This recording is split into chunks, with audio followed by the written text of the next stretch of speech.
सयूर की किलों की जो तारीख है उसमें किलों के जो फसीलें हैं उनको एक अहम मुकाम हासिल रहा है। किलों का अगर हम प्लान और उनकी टोपोग्राफी को देखें तो एक चीज़ खुलकर वाज़ेह होती है, वो ये कि इन किलों की एक फसील नहीं होती थी बल्कि अक्सर 2 फसीलें और बाज़ औक़ात ये फसीलें तादाद में बढ़कर 7 तक भी पहुँच जाती, जैसा कि हमें रोहतास के किले से मालूम होता है। इतनी फसीलें बनाने का आइडिया ये था कि कोई भी हुक्मरान जब कोई भी हमला आवर जब किला में दाखिल हो तो वो इन फसीलों की मुख्तलिफ जो तरतीबें हैं उनमें गुम होकर रह जाए। किला शेखुपुरा की जो बैरूनी फसील है वो तो बिल्कुल तबाह हो चुकी है और उसके निशान भी नहीं मिलते। अलबत्ता बैरूनी फसील और अंदरूनी फसील के दरमियान जो एक प्लेटफॉर्म था उसके निशानात अब भी बाकी हैं और मैं यहाँ से बाहर एक कुआं देख सकता हूँ। ये भी पुराने ज़माने का कुआं है और इसकी जो अंदर सिलेंड्रिकल लाइनिंग है वो भी पुराने वक्तों से चली आ रही है, जो बाहर का हिस्सा गो के बाहर का हिस्सा रेनोवेट कर दिया गया है। जहाँ मैं खड़ा हूँ ये किला की अंदरूनी फसील है और किला शेखुपुरा की यही अंदरूनी फसील हमारे आज के प्रोग्राम का मौजू है। इस किला की जो तारीखी फसील आज तक बचकर हम तक पहुँची है उसका थोड़ा सा हिस्सा बाकी है। ये हिस्सा जनूब मशरक़ और जनूबी जो हिस्सा है गेट के पास ही वहाँ तक ही महदूद है। ये फसील इस तरह तैयार की गई है कि इसकी 2 मंजिलें हैं, एक मंजिल अंदर की जानिब है और एक मंजिल उससे मज़ीद नीचे, जबकि बाहर की जानिब हमें बहुत से मरलोन्स बने हुए दिखाई देते हैं। मरलोन्स की कंस्ट्रक्शन इस तरह है कि 3 कर्व्स हैं जो अंदर की जानिब आते हैं और मरलन की जो गर्दन है उसको जन्म देते हैं। फिर ऊपर आकर ये मरलोन फैलती है और फिर पेंटाफाइल डिज़ाइन पर मबनी एक बड़ी सी मल्टीफाइल आर्च बनाती है। तमाम के तमाम मरलोन्स ऐसे ही हैं। मेरे पीछे एक टरेट पर या एक बटरस पर बने हुए आप कुछ इसी किस्म के मरलन देखते हैं। हर साइड में 2 मरलन हैं, जबकि किनारों पर जो मरलन है वो एक बेंट मरलन है जो एक साइड से दूसरी साइड पर चला गया है। मेरे पीछे आप बहुत सी खंडरात की तरह की इमारतें या खंडरात देख रहे हैं। ये इस किला का वो हिस्सा है जो अंग्रेज़ों के ज़माने में तामीर किया गया और उनके फ़ौरन बाद ही ये बर्बाद हो गया।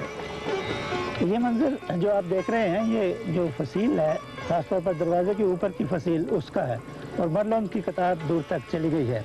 लेकिन आप नोट करेंगे कि इख्तिताम पे जाकर मरलोन की एक ऐसी कतार है जो अंदर की जानिब आई हुई है, तकरीबन 1.5 फुट के करीब। इसकी वजह यह है कि जो मरलोन सदर दरवाजे के ऊपर तामीर किए गए हैं उनको थोड़ा सा बाहर की तरफ प्रोजेक्ट कर दिया गया है, जबकि बाकी के मरलोन जो बाकी फसील पर हैं उनकी वो अपनी कतार में हैं और अंदर की जानिब है।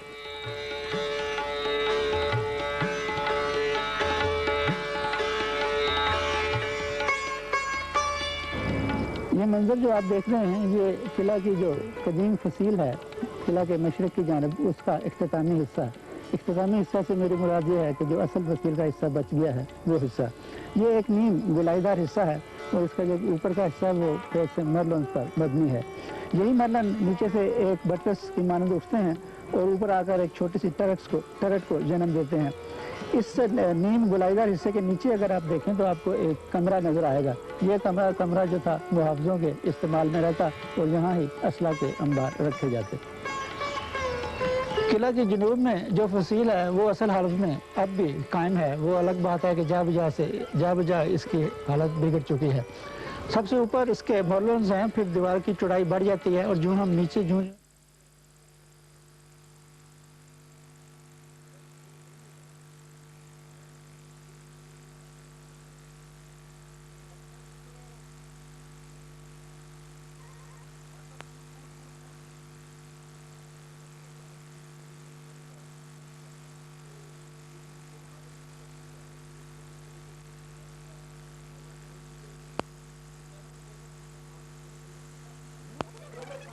पर चलते हुए अगर हम मगरब की जानिब देखें तो हमें ये दीवार अंदर की जानिब गिरती हुई महसूस होती है।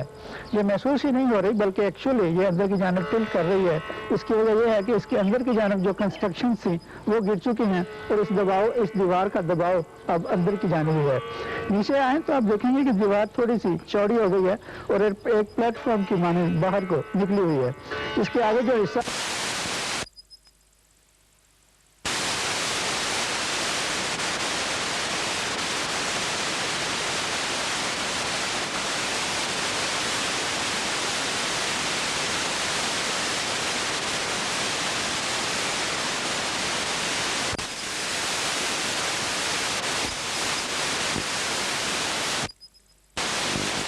اور یہ جو تہہ خانے ہیں یہ اتنے گہرے نہیں ہیں کہ زمین کے اندر چلے گئے ہیں. قلعہ کے اندر تو یہ تہہ خانے ہیں لیکن ان کی کھڑکیاں باہر فصیل سے صاف نظر آتی ہیں.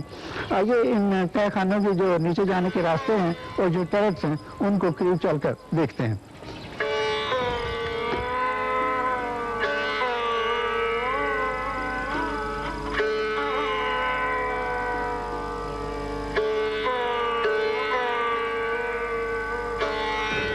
جنوبی فصیل کے عین وسط میں جو بٹس ہے اس پہ بنے یہ ٹرٹ ہے جس میں میں اس وقت کھڑا ہوں. اس ٹرٹس میں 3 اوپننگ ہیں. ایک اوپننگ میری دائیں جانب یعنی مشرقی سمت، ایک مغربی سمت اور ایک میرے پیچھے جنوبی سمت میں واقع ہے. اسی ٹرٹ کے نیچے کچھ کمرے بھی ہیں جن میں جانے کا راستہ اس ٹرٹ کے ساتھ ہی ہے. اس طرف میں بعد میں آؤں گا.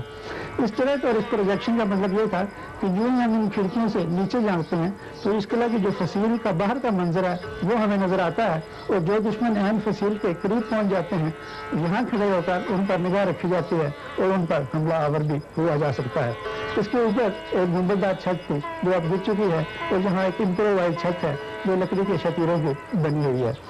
نیچے جانے کا یہ راستہ اس ٹرٹ کے ساتھ بالکل جڑا ہوا ہے اور باہر سے اس کی دیوار فلیٹ ہے لیکن اندر کی جانب آپ اسے دیکھیں تو یہ ایک بہت بڑے سلنڈر کی مانند ہے اور سیڑھیاں اس میں ایک سپاول بناتے ہوئے نیچے اترتی ہیں.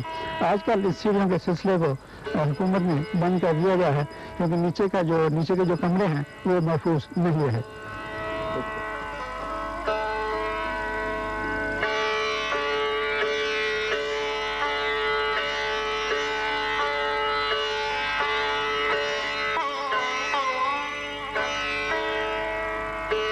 قلعہ کی فصیل کے بارے میں اور اس سے متعلقہ جتنی بھی کنسٹرکشن ہے یہ ایلیمنٹ اس کا ایک آخری حصہ ہے. یہ ایک والٹر روف پر مبنی ایک چھوٹی سی کوٹری ہے جس میں سے سیڑھیاں نیچے اترتی ہیں اور ابھی آپ نے جو سیڑھیاں نیچے اترتی ہوئی دیکھی جو کنواں کی مانند کی اندر کی جانب سے یہ اس سے مختلف ہیں. یہاں سیڑھیاں کنویں کی مانند نہیں بلکہ رائٹ اینگل پر مڑتی ہوئی نیچے جاتی ہیں اور اوپر ان کے آرچز بنے ہوئے ہیں. یہ سیڑھیاں بھی نیچے اسی تہہ خانے میں لے جاتی ہیں جو ہمیں باہر سے بنے نظر آتے ہیں لیکن اندر سے وہ اس قلعہ کے تہہ خانے کا حصہ ہیں. اس قلعہ کی جو فصیل اب تک بچی ہوئی ہے اور جس کے کچھ حصے ہم تک پہنچتے ہیں اس کے بارے میں نے آپ کو آج تفصیل سے بتایا. اس میں جو مورچے ہیں، جو ٹرٹس ہیں، جو بٹریسز ہیں اور جو مرلنز ہیں ان کی تفصیل سے بھی آپ کو آگاہ کیا اور اسی کے ساتھ ہمارا آج کا پروگرام اختتام تک پہنچتا ہے. اجازت چاہتا ہوں. خدا حافظ.